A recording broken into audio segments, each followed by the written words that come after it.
दोस्तों, किसी ने बड़ी कमाल की बात कही है कि अच्छाई की शुरुआत सबसे पहले आपसे या हमसे ही होती है। दोस्तों, जब भी हम किसी दूसरे के तिलक लगाते हैं तो तिलक सबसे पहले दोस्तों अपनी उंगली में लेके दूसरों के हम लगाते हैं। जी हाँ दोस्तों, आज इसी के साथ मैं एक कहानी आपके साथ शेयर करता हूँ। दोस्तों, हो सकता है उस कहानी से आपको थोड़ी बहुत सीख मिले। दोस्तों, बड़े पुराने ज़माने की बात है। एक गांव से 10 लोगों ने आध्यात्मिक खोज के लिए अपने गांव से रवानगी शुरू करी। दोस्तों, वह 10 ही लोग जंगलों में, पहाड़ों में, साधु संत के आश्रम में दोस्तों घूमे फिरे, दर्शन किए, वहाँ के उन्होंने आशीर्वाद लिए। ऐसे करके दोस्तों वो आध्यात्मिक खोज के लिए जगह जगह इधर उधर घूमते रहे।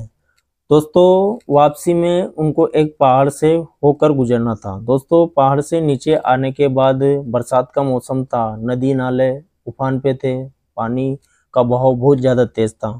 तो दोस्तों, वहाँ से उस रास्ते से उनको एक नदी को पार करना था। तो वहाँ पर नदी बरसात का मौसम था, नदी का बहाव इतना तेज था कि वो उसको उस समय पार नहीं कर सकते थे।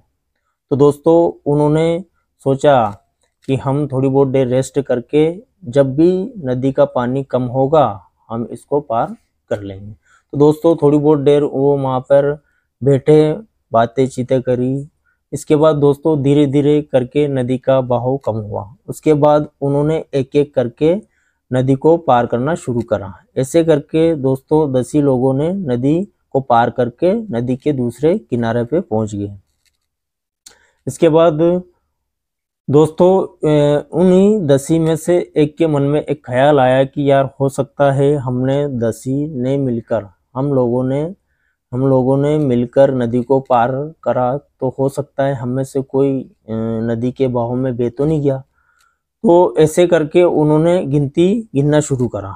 तो दोस्तों, गिनती वो इस तरह गिन रहे थे कि जो गिन रहा था वो खुद उसको नहीं गिनता और बाकी 9 को गिनता। ऐसे करके दूसरे ने भी ऐसे ही गिना, वो खुद को नहीं गिनता और बाकी 9 को गिनता।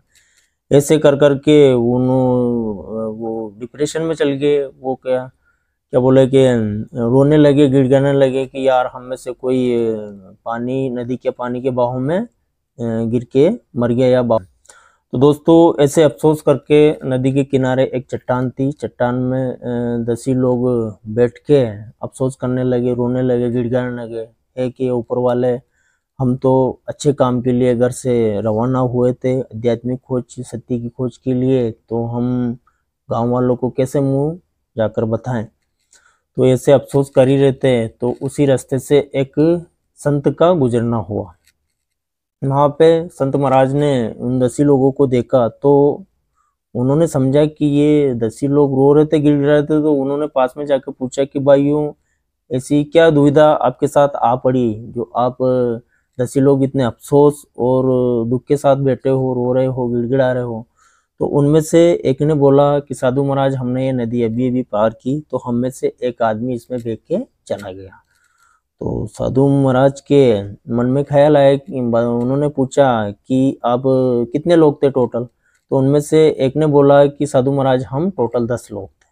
तो साधु महाराज ने उनको एक एक करके गिना तो 10 ही निकले। साधु महाराज ने उनको बहुत समझाने की कोशिश करी, बार बार बोला कि आप जो भी गिन रहे थे आपकी ये गलत फहमी है, आपकी गिनती गलत है। तो आप गिन सही तरीके से नहीं रहे हो, तो आपको इसीलिए गलतफहमी के आप शिकार हो। तो साधु महाराज की इन 10 लोगों ने नहीं सुनी। उनको और भली भांति 2 बात सुने, बोला कि हमें तू गिनती सिखा ये वो, ठीक है। तो साधु महाराज वहां से निकल गए।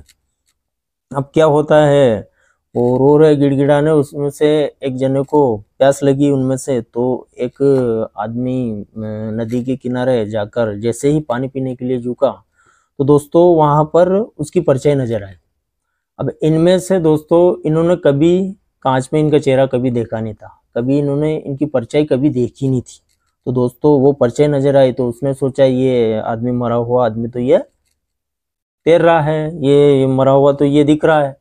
तो चिल्लाने लगा कि ये मरा हुआ ये मिल गया, ये तो आदमी ये मिल गया। तो वो भी आए, एक एक आए, तो उन्होंने भी देखा कि उनकी भी परछाई नजर आई। तो उन्होंने सोचा कि हाँ यार ये है तो उन्होंने फिर प्लानिंग करी और कि यार इसको जैसे तैसे करके हम निकालें, जबकि उनकी परछाई थी, सभी लोग जो भी झांक रहा था, जो भी देख रहा था, उनकी सभी की ये परछाई थी। ऐसे इतने में वो प्लानिंग कर ही रहे थे, इतने में वो ही साधु फिर वापसी उसी रास्ते पे साधु का आना हुआ। तो साधु ने फिर पूछा कि भाई लोग क्या हुआ? तो साधु महाराज जी, ये हम में से तो ये व्यक्ति ये यहाँ मरा पड़ा हुआ है, नहीं ये तैर रहा। साधु महाराज ने कहा कि चलो मेरे को बताओ। तो साधु महाराज उनके पास में गए, माँ उनको एक जना साथ में लेके गया, पास में किनारे पे गए, तो कि कहाँ हो बताओ। तो जैसे ही वो गया, उसकी परछाई देखी, उसने कहा देखो साधु महाराज जी ये तैर रहा।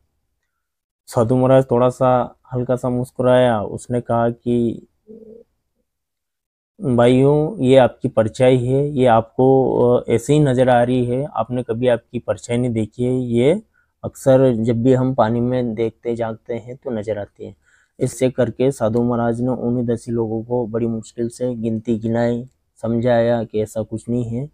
उन्होंने बताया कि आप खुद को नहीं गिन के बाकी 9 लोगों को गिन रहे थे, ऐसे करके समझाइश करके उनको समझाया। तो दोस्तों इस कहानी से आपको सीख ये मिलती है कि अच्छाई अगर शुरू करनी हो तो पहले आप खुद से करिए। दोस्तों अगर आप संसार में अच्छाई को ढूंढते फिरोगे या आप सोचोगे कि संसार में अच्छाई मिल सकती है तो ये असंभव है, क्योंकि दोस्तों अगर दीपक ज्ञान का अगर आपको जलाना हो तो सबसे पहले आपके अंदर आपको जलाना पड़ेगा।